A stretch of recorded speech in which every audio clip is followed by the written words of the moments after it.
আসসালামু আলাইকুম সুপ্রিয় শিক্ষার্থীরা, সবাই কেমন আছেন? আশা করি সবাই ভালো আছেন। তো আমরা আজকে দেখতে পারতেছি এটা স্টার্টার ইন্টারফেস। আমরা আজকে ইকোনোমেট্রিক্স এর অ্যাপ্লিকেশন গুলো হাতে কলমে আমরা শিখবো।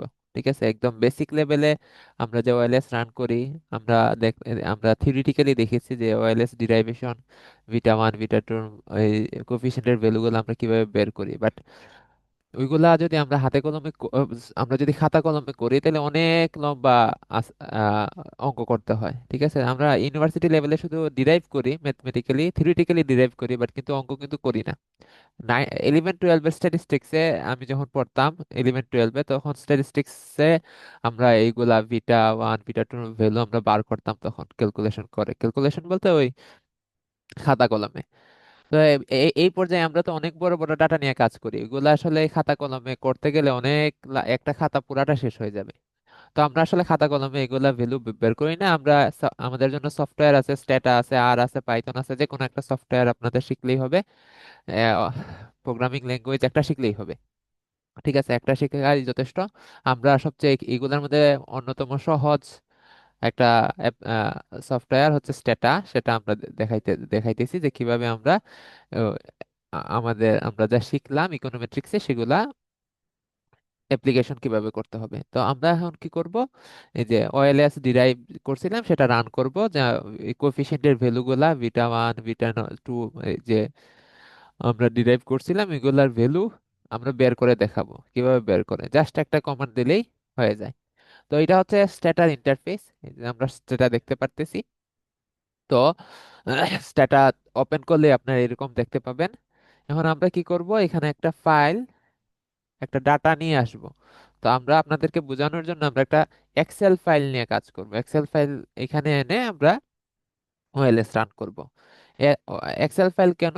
কারণ হচ্ছে আপনারা মোটামুটি সবাই এক্সেল পারেন, মাইক্রোসফট এক্সেল ডাটা এন্ট্রি দিতে পারেন। এই জন্য আমার কাছে এটা ডিটিএ ফাইল ছিল, এটাকে আমি এক্সেল বানিয়েছি আপনাদেরকে দেখানোর জন্য জাস্ট। তো আমরা কি করব, এই যে ফাইলে যাব, ইম্পোর্ট করব এক্সেল স্প্রেডশিট,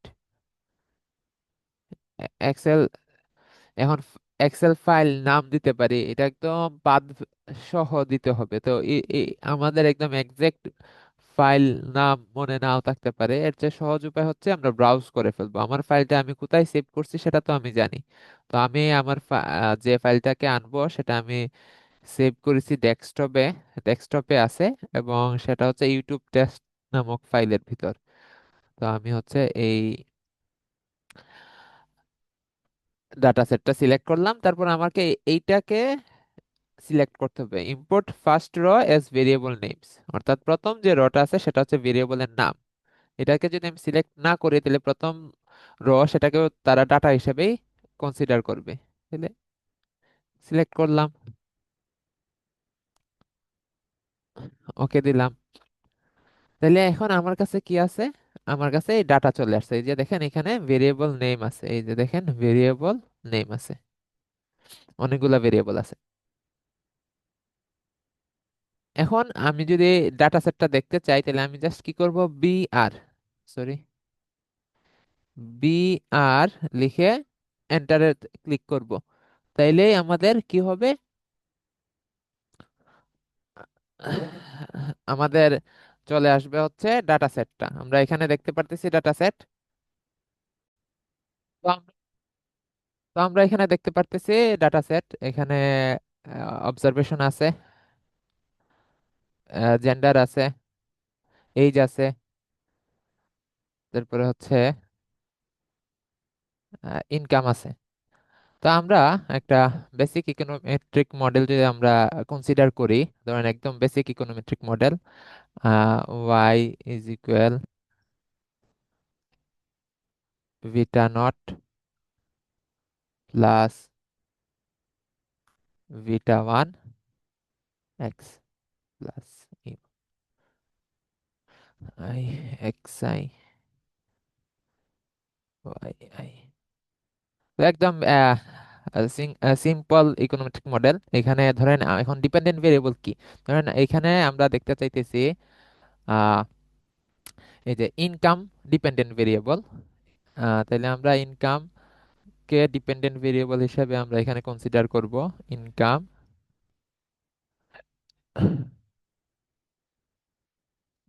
আমরা দেখব ইনকাম অন্য একটা ভেরিয়েবলের উপর কতটুকু ডিপেন্ড করতেছে। ডিপেন্ডেন্ট ভেরিয়েবল হিসেবে আমরা এখান থেকে নিতে পারি এজ, বয়স। ঠিক আছে, তো আহ, এই ডিপেন্ডেন্ট ভেরিয়েবল এক্স হিসেবে আমরা নিলাম এজ। ঠিক আছে, তাইলে আমাদের এখানে আমরা আসলে কি বের করব, যে ভিটা ওয়ান এবং ভিটা নট। তো আমরা এগুলা থিওরিটিক্যালি ডিরাইভেশন করছি। ঠিক আছে, যদি কেউ না দেখে থাকেন, নতুন আমার ভিডিওতে এসে দেখে থাকেন, তাহলে আমার ইকোনোমেট্রিক্স এর প্রথম দিকের ভিডিওগুলা দেখতে পারেন। ঠিক আছে, ওয়াইলেস এস্টিমেটস ডিরাইভেশন গুলা খুব সুন্দরভাবে আমি এক্সপ্লেন করছি। তো তো এইগুলো আমরা অনেকভাবে বের করি, যেমন ভিটা ওয়ান সমান হচ্ছে summation x i minus x বার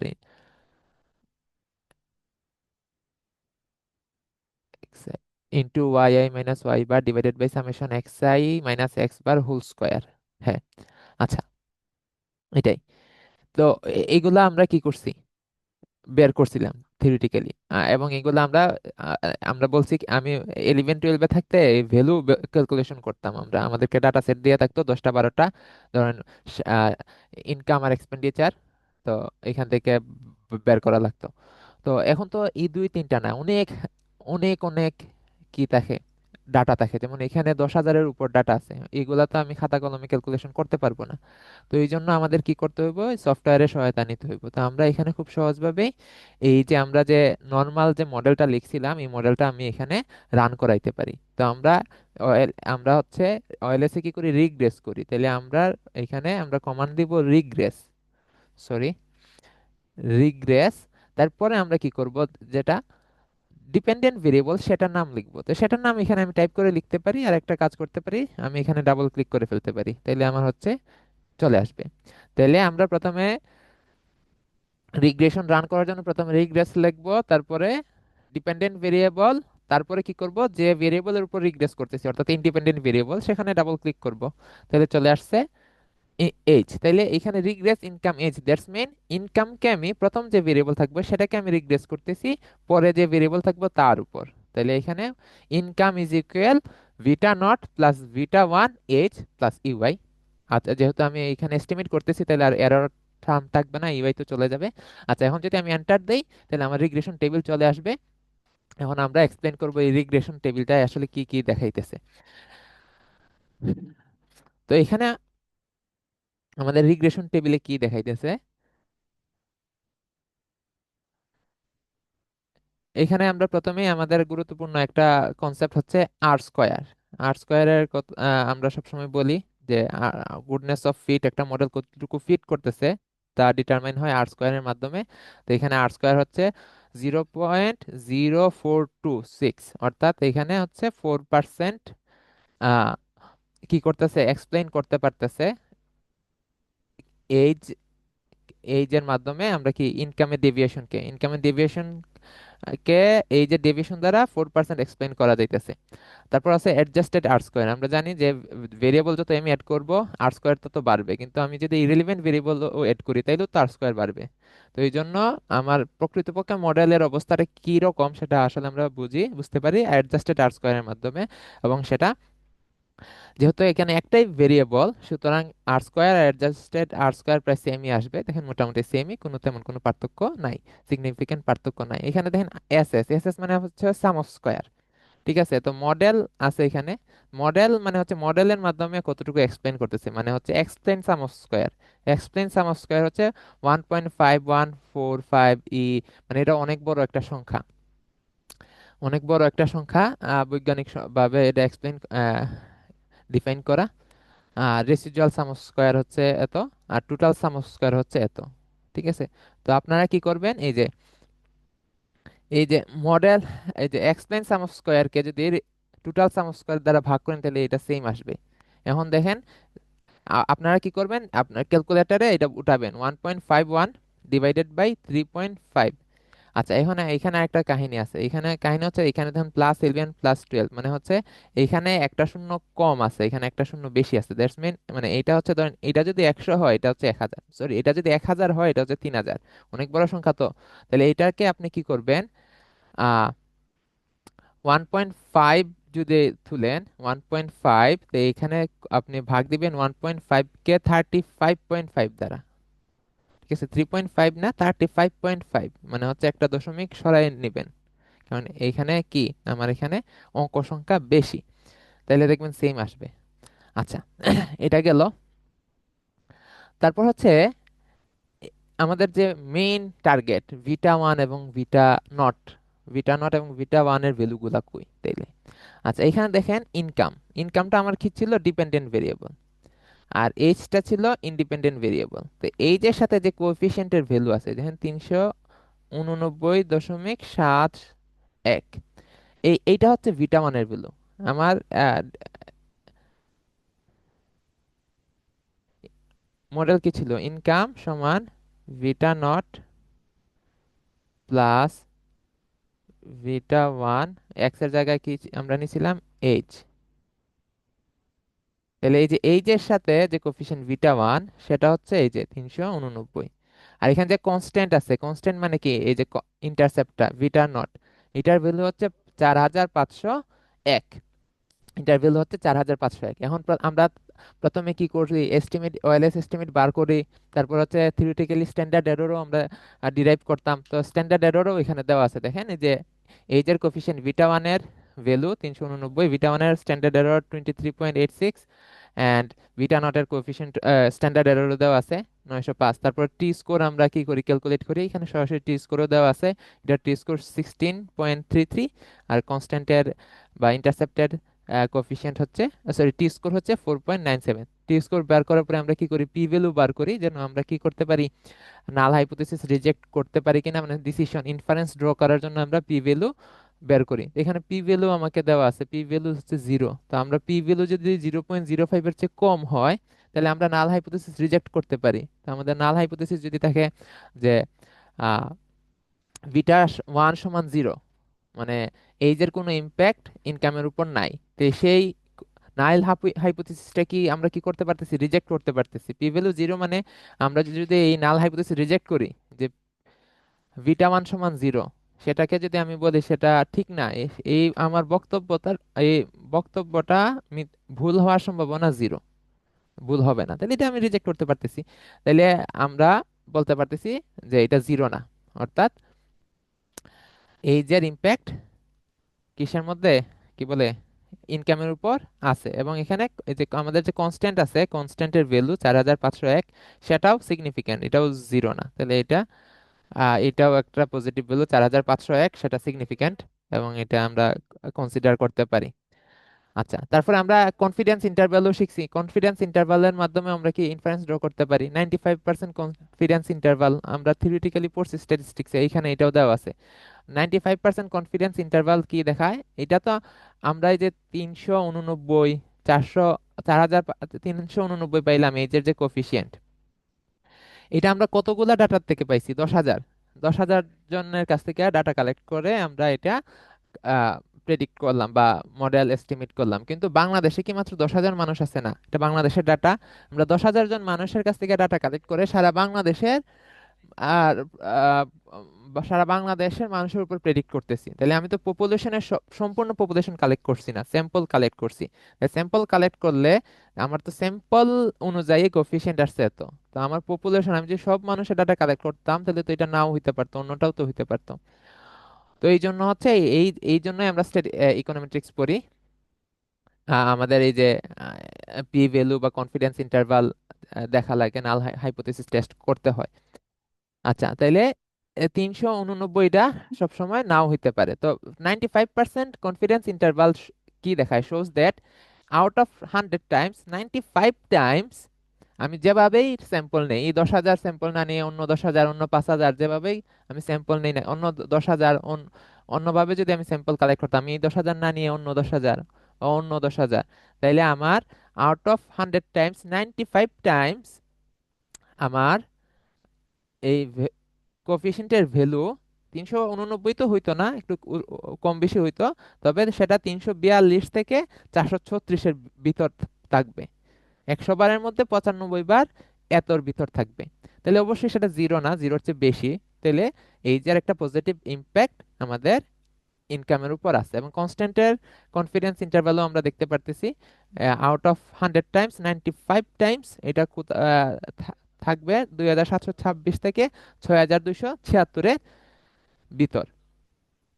তো এটা ছিল আমাদের একদম সিম্পল রিগ্রেশন ফাংশন। এখন ধরেন আমরা একটু কমপ্লেক্সে যাই, আমরা এখানে একটা স্বাধীন চলক ছিল, এখন যদি মাল্টিভেরিয়েট রিগ্রেশন হয়, একাধিক স্বাধীন চলক থাকে, তাহলে ধরেন ওয়াই আই সমান beta nought plus beta one X one plus beta two X two, এটা যদি মডেল হয়, অর্থাৎ দুইটা ডিপেন্ডেন্ট ভেরিয়েবল হয়, তাইলে আমার ইনকামের উপর কি মানে তাইলে আমাদের মডেলটা কিভাবে আমরা স্ট্যাটাতে কিভাবে রান করব, বিষয় সেম, নিয়ম সেম, জাস্ট খালি একটা এডিশনাল ভেরিয়েবল আমরা কি করব, অ্যাড করব। তো আমরা দেখি যদি দুইটা ইন্ডিপেন্ডেন্ট ভেরিয়েবলের উপর রিগ্রেশন কিভাবে রান করতে হয়। আচ্ছা, তাহলে আমরা প্রথমে আগের মতো রিগ্রেস লিখব, তারপরে আমাদের যে ডিপেন্ডেন্ট ভেরিয়েবল আছে সেটা ক্লিক করব, ডাবল ক্লিক করব, তাহলে চলে আসবে ইনকাম। ইনকামকে আমরা রিগ্রেস করব প্রথমত এইজের উপর, আর কিসের উপর রিগ্রেস করতে পারি। এখানে একটা জিনিস আছে, এই আহ,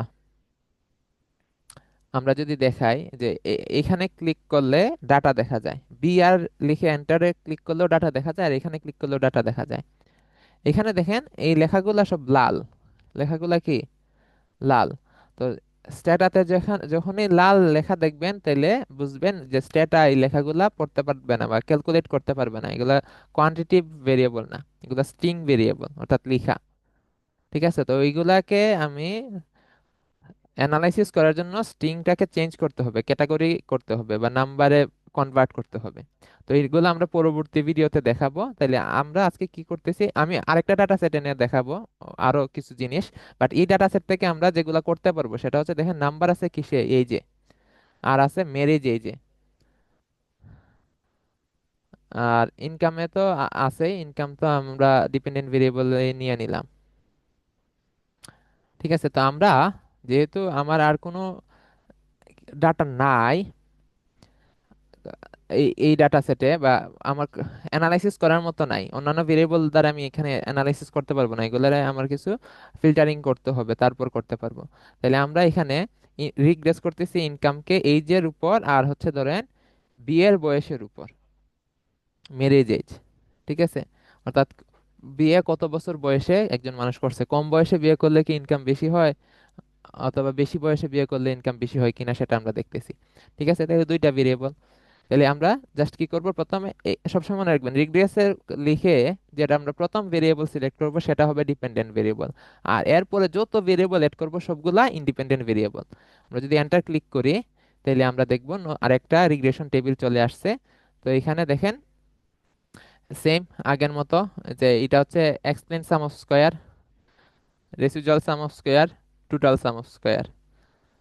আর স্কয়ার, আর স্কয়ার কত, 0.05, যেহেতু আমার এখানে ভেরিয়েবল বাড়ছে আর স্কয়ারও বাড়ছে, দেখেন 0.042 ছিল 0.056 হয়েছে, কারণ আরেকটা ভেরিয়েবল অ্যাড হয়েছে। আমি আরেকটু বেশি এক্সপ্লেন করবো এখন মডেল, কিন্তু অ্যাডজাস্টেড আর স্কয়ার দেখেন দুইটা যেহেতু এটা মোটামুটি রিলেভেন্ট ভেরিয়েবল, এই জন্য খুব বেশি পার্থক্য হয় নাই, কিন্তু এরপরেও কিছুটা পার্থক্য হয়েছে, দেখেন 0.0569 এবং 0.0565, হালকা চেঞ্জ।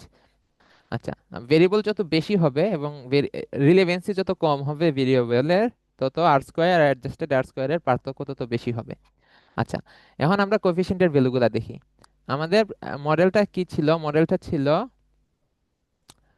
ইনকাম, ধর ওয়াই সমান ইনকামে লিখে, ওয়াই দ্বারা ইনকাম ভিটা nought plus beta one H plus beta two marriage H, এটা ছিল। তাহলে আমাদের এখানে ভিটা নটের ভ্যালু কোনটা, ভিটা নটের ভ্যালু হচ্ছে এটা, কনস্ট্যান্ট যেটা সেটা -10,885। এখানে ভিটা ওয়ানের ভ্যালু কোনটা? ভিটা ওয়ানের ভ্যালু হচ্ছে এই যে প্রথম ভেরিয়েবল কোনটা, এইজ। এইজের সাথে যে কোফিশিয়েন্ট সেটা কত, 200। তারপর হচ্ছে ভিটা টুর ভ্যালু কোনটা, এই যে ম্যারেজ এজের সাথে যে কোফিশিয়েন্ট আছে, কারণ ম্যারেজ এজ হচ্ছে আমাদের সেকেন্ড ভেরিয়েবল, সেটা সেটা কত, 987। এখন একটা ইন্টারেস্টিং জিনিস দেখেন, এইজের কোফিশিয়েন্ট আগে কত ছিল? দেখেন এইজের কোফিশিয়েন্ট ছিল আগে, এই যে কই, 389। অর্থাৎ এক বছর বেশি হইলে ইনকাম 389 টাকা বেশি হয় অন এভারেজ বাংলাদেশে, কিন্তু বর্তমান মডেলে কত হইতেছে, 200। আগের মডেলে দেখেন কনস্ট্যান্ট ছিল +4,501, এখন কি হয়েছে, -10,884। তাইলে দেখেন একটা এক্সট্রা ভেরিয়েবল অ্যাড করার কারণে আমার ভ্যালু ড্রাস্টিক্যালি চেঞ্জ হয়ে গেছে। তো আপনাদের কাছে মনে হইতে পারে ইকোনোমেট্রিক্স রিসার্চ তো সহজ, অ্যানালাইসিস তো সহজ, জাস্ট দুইটা ক্লিক করলেই তো হয়ে যায়, কিন্তু বিষয়টা না। আমাদের ডিরাইভেশন আমাদের মেন বিষয় না, ইকোনোমেট্রিক্সের ভিটা 1 ভিটা 2 ভ্যালু বার করা। আমাদের মূল বিষয় হচ্ছে মডেল স্পেসিফিকেশন, মডেল ঠিক করা, কোন কোন ভেরিয়েবল আমি নিব। দেখেন এইখানে, অর্থাৎ মডেলটা যদি ঠিক মতো আমি না ডিফাইন করতে পারি, অর্থাৎ যে যে ভেরিয়েবল নেওয়ার কথা সেগুলো যদি আমি না নিই, তাহলে প্রকৃত ফলাফল আমি পাবো না। ঠিক আছে, তো আমাদের যে জিনিসটা, আমাদের মেইন যে জিনিসটা ইকোনোমেট্রিক্স পরে শিখতে হবে আপাতত, সেটা হচ্ছে কোন কোনো একটা অ্যানালাইসিসে কোন কোন ভেরিয়েবল আমরা নিব সেটা আইডেন্টিফাই করা। ঠিক আছে, তো এখানেও দেখেন এজ এত, ম্যারেজ এজও হচ্ছে 1 বছর। আহ, তাহলে যদি এই বাংলাদেশের এই ডাটা অনুযায়ী, এইচআইএস ডাটা 2022 অনুযায়ী, কেউ যদি 1 বছর পরে বিয়ে করে, তাহলে অন এভারেজ তার ইনকাম 987 টাকা বেশি হয়। ঠিক আছে, এখন আমরা কি করতেছি, এই ডাটা সেট দ্বারা আর খুব বেশি কাজ করতে পারবো না, আর কোনো কি নাই, আমরা অন্য একটা ডাটা আনতেছি, অন্য একটা ডাটা আনতেছি। আমরা কি করব, এখান থেকে একটা ডিটিএ ফাইল নিয়ে আসবো সরাসরি। ডিটিএ ফাইল মানে এক্সেল ফাইল নয়, যে ডিটিএ ফাইল হচ্ছে ওই যে স্টার্টার যে ফরম্যাট আর কি, সেটা হচ্ছে ডিটিএ ফাইল বলা হয়। তো এখানে আমরা ফাইল ওপেন দিয়ে দিতে পারি। আপনারা যখন স্টার্টার ইউজ করবেন কিতে, আপনাদের কম্পিউটারে, তখন আপনারা এই ডাটা সেট গুলা ডিটিএফ ফাইলে সেভ করতে পারবেন, তখন সরাসরি এরকম ওপেন দিয়ে নিয়ে আসতে পারবেন। এখানে দেখেন আমি আগে যেহেতু ওই ডাটা ইউটিউব টেস্ট ফাইল থেকে নিয়ে আনছিলাম, তো ওইটা ওইখানেই আছে, ওই ফাইলেই এইগুলা আছে, তো ওইখান থেকে আমি ওপেন দিয়ে দিতে পারতেছি।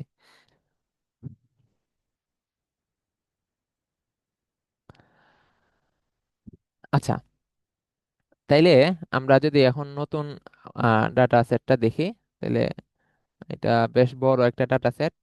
এখানে আমি এটা নিয়ে কাজ করছিলাম, তো এখানে সব ভেরিয়েবল নামগুলা আসলে কি করা না, রিনেম করা না, আমার একটু রিনেম করি, নাহলে আপনাদের বুঝতে অসুবিধা হবে। ঠিক আছে, যেমন রিনেম কিভাবে, কোনো একটা ভেরিয়েবলের নাম আপনি চেঞ্জ করতে চাইতেছেন, তখন ভেরিয়েবলের নাম কি, S1 A, Q1 A, এগুলা তো আপনি বুঝবেন না সব সময়, ঠিক না? তো ভেরিয়েবলের নাম আমরা কিভাবে চেঞ্জ করি সেটা আমরা আজকে শিখে ফেলি। তো আমরা জাস্ট রিনেম লিখবো, রিনেম লিখে যে ভেরিয়েবলকে আমি রিনেম করতে চাচ্ছি সেটাকে সিলেক্ট করব, ডাবল ক্লিক করলেই হবে এটা। তারপরে স্পেস দিবেন একটা, তারপর যে নামে কি করবেন, রিনেম করতে চাচ্ছেন সেটা লিখবেন জাস্ট।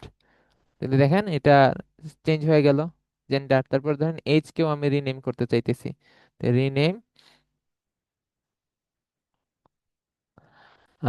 এজ, এটাকে ধরেন এজ নামেই হচ্ছে কি করতেছি। তারপর ধরেন আবার আমি রিনেম করতে চাইতেছি, আহ আচ্ছা, আমরা যেগুলা নিয়ে কাজ করবো শুধু সেগুলাই আনি, হ্যাঁ।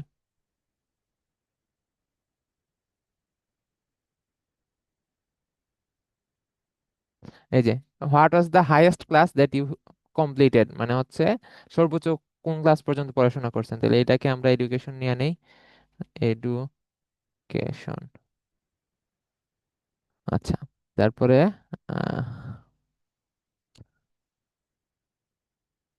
Which highest class father has past, বাবার শিক্ষা। এইটাকে আমরা ধরেন ফাদার, আমরা ভেরিয়েবল নামে কোনো স্পেস দিতে পারবো না, ফাদার সেটু। তারপরে এটা হচ্ছে মাদার হ্যাজ পাস্ট, মানে মায়ের পড়াশোনা, এটা রিনেম করি মাদার এডু। আচ্ছা।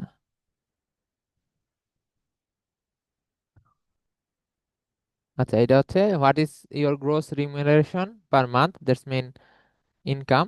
এটাকে আমরা রিনেম করতেছি ইনকাম দিয়ে, ইনকাম। আচ্ছা, ঠিক আছে। তাহলে আমরা এখন কি করব, এখন আমরা মাল্টিভিরিয়েট অনেকগুলা ভেরিয়েবলের উপর ইনকামকে রিগ্রেস করব। অনেক কিছুর উপরে তো ইনকাম নির্ভর করে। তো আমরা এখানে রিগ্রেস করব ইনকামকে কিসের উপর, আহ রিগ্রেস ইনকাম, ইনকামকে রিগ্রেস করব আমরা এজের উপর। তারপর হচ্ছে এডুকেশনের উপর, কারণ ইনকামটা আমার এজের উপরও নির্ভর করে, এডুকেশনের উপরও নির্ভর করবে। তাহলে দুইটা।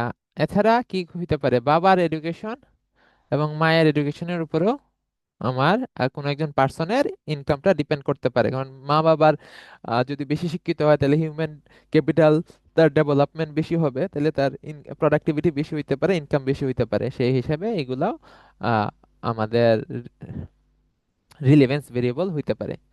তো আমরা ইনকাম, তাহলে এখানে ডিপেন্ডেন্ট ভেরিয়েবল ইনকাম, আর ইন্ডিপেন্ডেন্ট ভেরিয়েবল হচ্ছে age, that's mean x one হচ্ছে এইজ, তাহলে এইজ এর যে কোফিশিয়েন্ট হবে সেটা beta one. Education x two, এটার কোফিশিয়েন্ট হবে বিটা টু।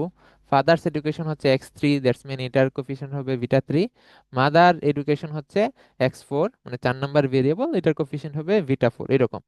তাহলে আমরা যদি এন্টার দেই, তাহলে আমরা দেখতে পারবো এখানে আরেকটা কি চলে আসছে, মডেল চলে আসছে, রিগ্রেশন টেবিল চলে আসছে। এখানে দেখেন, এই যে আর স্কোয়ারের ভ্যালু কিন্তু অনেক বেশি, 12%, কারণ হচ্ছে অনেকগুলো ভেরিয়েবল এড করছি। অ্যাডজাস্টেড আর স্কোয়ারও যেহেতু, যেহেতু এগুলো প্রত্যেকটাই মোটামুটি রিলেভেন্সি আছে, সেহেতু অ্যাডজাস্টেড আর স্কোয়ারের মোটামুটি কাছাকাছি, দেখেন খুব বেশি কম না। তারপর এটা হচ্ছে এক্সপ্লেন সাম অফ স্কোয়ার, এটা হচ্ছে রেসিডুয়াল সাম অফ স্কোয়ার, এটা হচ্ছে টোটাল সাম অফ স্কোয়ার। আচ্ছা, এখন তাইলে এই যে এজ, এইজের কোফিশিয়েন্ট হতো 316, দ্যাটস মিন 1 বছর যদি বয়স বেশি হয়, তাহলে তার ইনকাম বাংলাদেশে অন অ্যাভারেজ 316 টাকা বেশি, এবং সেটার p value zero, that's mean এটা সিগনিফিকেন্ট, অর্থাৎ এইটা নাল হাইপোথিসিস হচ্ছে। নাল হাইপোথিসিস যদি আমরা বলি বিটা মান সমান জিরো আসে, সেই নাল হাইপোথিসিস আমি রিজেক্ট করতে পারতেছি, রিজেক্ট করলে আমার ভুল হওয়ার সম্ভাবনা 0%। আচ্ছা, তারপরে এডুকেশন, এডুকেশনের কোফিশিয়েন্ট কত, 893, দ্যাটস মিন 1 বছর পড়াশোনা যদি কেউ বেশি করে, বাংলাদেশে অন অ্যাভারেজ 893 টাকা ইনকাম তার বেশি হবে, সেটাও সিগনিফিকেন্ট। ফাদার্স এডুকেশন, কারো বাবা যদি 1 বছর বেশি শিক্ষিত হয়, তাহলে তার 1 বছর বেশি শিক্ষিত বাবার জন্য আমাদের দেশে সন্তানের ইনকাম দেখা যাইতেছে কম, উল্টা উল্টা কি হইতেছে, কম, 147 টাকা কম হয়। বাবার শিক্ষাগত যোগ্যতা 1 বছর বেশি হলে অন অ্যাভারেজ সন্তানের ইনকাম 147 টাকা কম হয়। কিন্তু সেটা কি না, সিগনিফিকেন্ট না, দেখেন 0.22, 0.22, অর্থাৎ 22%। তাহলে 5% সিগনিফিকেন্ট, 5%-এর চেয়ে বেশি, 0.05-এর চেয়ে বেশি। তাহলে এই যে স্টেটমেন্ট আমি বললাম যে 1 বছর বাবার এডুকেশন বেশি হইলে সন্তানের ইনকাম 147 টাকা কম হবে, সেই বক্তব্যটা রিলায়েবল না, সেই সত্য বক্তব্যকে আমরা সত্য ধরে নিতে পারি না। ঠিক আছে, এটা স্বাভাবিক, এটা আমরা বুঝতেছি যে এটা তো সম্ভব, এটা কিভাবে, এটা তো উল্টা দেখাইতেছে। ঠিক আছে, তো এটা দেখেন এখানে পি ভ্যালু বেশি, দ্যাটস মিন এটা আমরা সত্য হিসাবে ধরে নিতে পারি না। তারপর মাদার্স এডুকেশন, এটা আবার দেখেন পি ভ্যালু জিরো, এটা আবার ঠিক আছে, এটা পজিটিভ। দেখেন মার শিক্ষাগত যোগ্যতা যদি 1 বছর বেশি হয়, তাহলে সন্তানের ইনকাম অন এভারেজ 1857 টাকা বেশি হয়। ঠিক আছে, এবং এটার পি ভ্যালু জিরো। তারপর কনস্ট্যান্ট, কনস্ট্যান্ট হচ্ছে যে দেখেন মাইনাস, মানে ভিটা নটের ভ্যালু -4015, সেটাও আবার সিগনিফিকেন্ট না, অর্থাৎ কনস্ট্যান্টের ভ্যালু যে এত হবে সেটা আমরা শিওর দিয়ে বলতে পারি না, সার্টেন না। আমরা যদি পপুলেশনের সব মানুষের ডাটা কালেক্ট করতাম, তাহলে এটা অন্যটাও হইতে পারতো। আচ্ছা, যাই হোক, তাহলে আমরা ওএলএস কি করি, ডিরাইভ করি এস্টিমেট করি, তারপরে আমাদের কি করতে হয়, হাইপোথেসিস টেস্ট করতে হয়। হাইপোথেসিস সবসময় কি থাকে, এই যে কোএফিসিয়েন্টের সমান জিরো কিনা সেটাই আমরা ইকোনমিক্সে দেখি। তো আমরা এখানে আসলে এই যে টি ভ্যালু আর পি ভ্যালু আর 95% কনফিডেন্স ইন্টারভাল দেখেই কিন্তু আমরা বুঝে ফেলতে পারি যে এটা নাল হাইপোথেসিস রিজেক্ট হবে কি না, আসলে সিদ্ধান্তে চলে যেতে পারি। কিন্তু এরপরেও যদি আমাদের টেস্ট করতে হয়, আমরা জাস্ট টেস্ট লিখে আমরা ধরেন যে কোনো যে ভেরিয়েবলটাকে টেস্ট করতে চাইবো, জাস্ট ওইটাকে সিলেক্ট করবে। ধরেন ফাদার এডুকেশনকে আমি কি করতে চাইতেছি, ক্লিক করলাম, তাহলে দেখেন ফাদার্স এডুকেশনে 22, এটা হচ্ছে এফ ভ্যালু। ঠিক আছে, টেস্ট যখন করব এফ স্ট্যাটিস্টিক ইউজ করা হয়। ঠিক আছে, এফ ভ্যালু আমাকে দেখাবে, তো এটা 22.75% অথবা 0.2275। ঠিক আছে, এটা এটা হচ্ছে টি ভ্যালু, সরি এটা হচ্ছে পি ভ্যালু। এটা হচ্ছে পি ভ্যালু, সরি এটাও P value but F statistics এর। আর এটা হচ্ছে এফ ভ্যালু 1.46, আর এটা হচ্ছে টি ভ্যালু 1.-1.21। আচ্ছা, এখন তাহলে পি ভ্যালু এখানে কি এফ স্ট্যাটিস্টিক্স অনুযায়ীও সিগনিফিক্যান্ট না, মানে 5%-এর চেয়ে বেশি আমার পি ভ্যালু, তাহলে আমরা এটা বলতে পারতেছি নাল হাইপোথেসিস রিজেক্ট করতে পারতেছি না, অর্থাৎ ফাদার্স এর ইম্প্যাক্ট নাইও হইতে পারে, জিরো হইতে পারে, অর্থাৎ এইখানে যে রেজাল্টটা আসছে সেটা রিলায়েবল না। এই যে রেজাল্ট -147, সেটা রিলায়েবল না। তারপর আমরা একসাথে অনেকগুলো হাইপোথেসিস টেস্ট করি, অনেক ক্ষেত্রে হাইপোথেসিস অনেকগুলো একসাথে দেখা যায়, β1 সমান β2 সমান β3 সমান জিরো। তখন আমরা কি করব, জাস্ট আমরা থিওরিটিক্যালি তো এগুলা পারি, জাস্ট টেস্ট লিখে যতগুলা ভেরিয়েবল আমার ইনক্লুড আছে, যতগুলা কোফিশিয়েন্ট, ধরেন β1 β2 β3 সমান জিরো, তাহলে β1 এর জন্য x1, তারপর x2 x3। তাহলে এখানে ধরেন x1 ছিল আমার কি ইনকাম এজ, x2 ছিল এডুকেশন, আর x3 ছিল ফাদার্স এডুকেশন। এখানে তাহলে কম্বাইন্ড, আমরা এফ স্ট্যাটিস্টিক্সে কি দেখি, কম্বাইন্ড ইম্প্যাক্ট আছে কিনা, কম্বাইন্ডলি জিরো কিনা। তাই আমরা একসাথে কম্বাইন্ডলি জিরো না, নাল হাইপোথেসিস রিজেক্ট করতে পারতেছি যে আসলে তাহলে কম্বাইন্ড ইম্প্যাক্ট এগুলার আছে। অথবা আপনারা যদি ফাদার্স এডুকেশনকে বাদ দিয়ে মাদার্স এডুকেশন কি করতে চান, জাস্ট ফাদার্স এডুকেশন সিলেক্ট করে মাদার্স এডুকেশনে ক্লিক করবেন, চেঞ্জ হয়ে যাবে, এটাও হবে। এখন এফ ভ্যালু চেঞ্জ হইতেছে অনেক বেশি, দ্যাটস মিন পি ভ্যালু অনেক কম হবে, স্বাভাবিক, জিরো। তো আমরা এই হচ্ছে একদম বেসিক কিছু কনসেপ্ট আজকে দেখাইলাম। তারপরে আগামী দিন হচ্ছে আমরা এই যে এখানে আমরা তো জেন্ডারও দেখতে পারতাম, জেন্ডারের সাপেক্ষেও কি হয়, ইনকাম চেঞ্জ হয়, কিন্তু আমরা জেন্ডার দেখাই নাই কেন, কারণ জেন্ডার হচ্ছে ক্যাটাগরিক্যাল ভেরিয়েবল। তো আমরা এখনো ডামি ভেরিয়েবলের থিওরি থিওরি পড়াই নাই, থিওরি ডামি ভেরিয়েবল নিয়ে আমার ইউটিউবে কোনো ভিডিও নাই, তাহলে আমরা যেহেতু থিওরি এখনো দেখাই নাই, সেজন্য এটার ইমপ্লিকেশনও আমরা দেখাচ্ছি না। আমরা আগে ডামি ভেরিয়েবল এর থিওরি বুঝিয়ে তারপর হচ্ছে এই যে ক্যাটাগরিক্যাল ভেরিয়েবল যেগুলো আছে, জেন্ডার রিলিজিয়ন, এগুলো আমরা নিয়ে আসবো। তো আমরা ধীরে ধীরে আরো কমপ্লেক্স যেসব বিষয় আছে ইকোনোমেট্রিক্সের, এগুলো আমরা স্ট্যাটাতে হাতে কলমে ইমপ্লিকেশন করে আপনাদের দেখাবো, এবং আপনারা কি করবেন, যে কোনো একটা